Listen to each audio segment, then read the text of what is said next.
প্রথমত আমাদের ৮০তম স্বাধীনতা দিবস উপলক্ষে সহনাগরিকদেরকে জানাই আমার শুভেচ্ছা।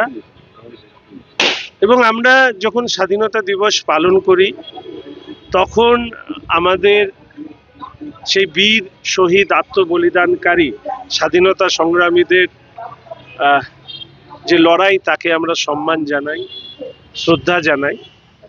তার পাশাপাশি স্বাধীনতা আমাদেরকে যে অধিকার দিয়েছে সেই অধিকার নিয়েও আমরা প্রত্যেকেই ওয়াকিবহল এবং আমরা জানি যে স্বাধীনতার মধ্যে দিয়ে আমরা কি কি অধিকার পেয়েছি। কিন্তু এই অধিকারের সাথে আসে দায়িত্ব এবং কর্তব্য।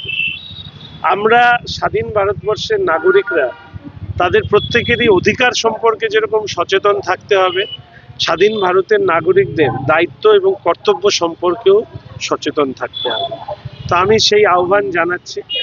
এবং এর পাশাপাশি আমি মনে করি যে একজন মানুষ তার যে মানসিক বৃদ্ধি, শারীরিক বৃদ্ধি, এই মানসিক বৃদ্ধি হওয়ার সময়টা অনেকে মনে করেন, বিজ্ঞানীরা মনে করেন, মনোবিদরা মনে করেন যে বুদ্ধির বিকাশটা শৈশবে যত দ্রুত হয় সেটা পরবর্তী সময়ে সেটা কমে যায়।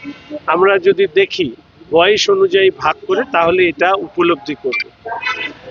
আজকে স্বাধীনতা দিবসের দিন আমাদের প্রত্যেক সহনাগরিকের দায়িত্ব হওয়া উচিত। যেখানে প্রথম শিশুরা যায় সেটা হচ্ছে স্কুল। সেই স্কুলে তারা শিক্ষকদের সহচর্যে আসে এবং শিশু মনে স্বাধীনতা দিবসের দিন পালন করা, অনেকের কাছে এটা ছুটি মনে হতে পারে, কিন্তু এটাকে পালন করতে হবে। তো সেই পালন করবার ক্ষেত্রে অনেক ক্ষেত্রে আমি দেখলাম সেখানে নিয়মটা একটু অন্য ধরনের, অর্থাৎ একটা শ্রেণী অবধি স্বাধীনতা দিবসের যে পালন করবার যে অনুষ্ঠান সেই অনুষ্ঠানে তারা অংশগ্রহণ করে না, তার পরবর্তী পক্ষ থেকে তারা করেন। কিন্তু সেইটা অনেকটা উঁচু শ্রেণীতে ওঠার পরে আমি চাই যে এই ব্যাপারেও যারা দায়িত্বে আছেন সমস্ত স্কুলের কাছে আমার আবেদন, আমার শহরের, আমার জেলার, আমার রাজ্যের প্রত্যেকটি স্কুলে শিশুদেরকে সাথে নিয়েই স্বাধীনতা দিবস যাতে পালন করা হয় সেটাকে সুনিশ্চিত করতে হবে। শিশুদেরকে কিন্ডারগার্টেন স্কুলে যায়, প্লে স্কুলে যায়, তারপরে ধীরে ধীরে ধাপে ধাপে ওঠে। তো প্রয়োজনে মা বাবার উপস্থিতিতে তারা আসবেন। স্বাধীনতা দিবস কি, কেন স্বাধীনতা দিবস পালন করা হয়, কিভাবে আমরা স্বাধীন হলাম, কেন কতদিন আমরা পরাধীন ছিলাম, এই যে শিশু মনের প্রশ্ন, এই প্রশ্নগুলো তৈরি করা খুব দরকার। আজকে স্বাধীনতা দিবসের দিন আমি মনে করি যে আমাদের দেশের অভ্যন্তরে শিশু কিশোরদেরকে স্বাধীন ভারতবর্ষের ইতিহাসকে আরো তুলে ধরবার প্রয়োজনীয়তা আছে। না হলে তথাকথিত এক ধরনের ভাষা এই সময়কালে যা শুনতে পাই স্বাধীন ভারতবর্ষের বুকে, সেটা আমার মনে হয় যে স্বাধীনতার ৮০তম বার্ষিকী যখন আমরা পালন করছি এটা আমাদের ভাষা হতে পারে না। ফলে স্বাধীনতা দিবসে আমার এই অনুরোধ এবং আহ্বান থাকলো যে স্বাধীনতা দিবস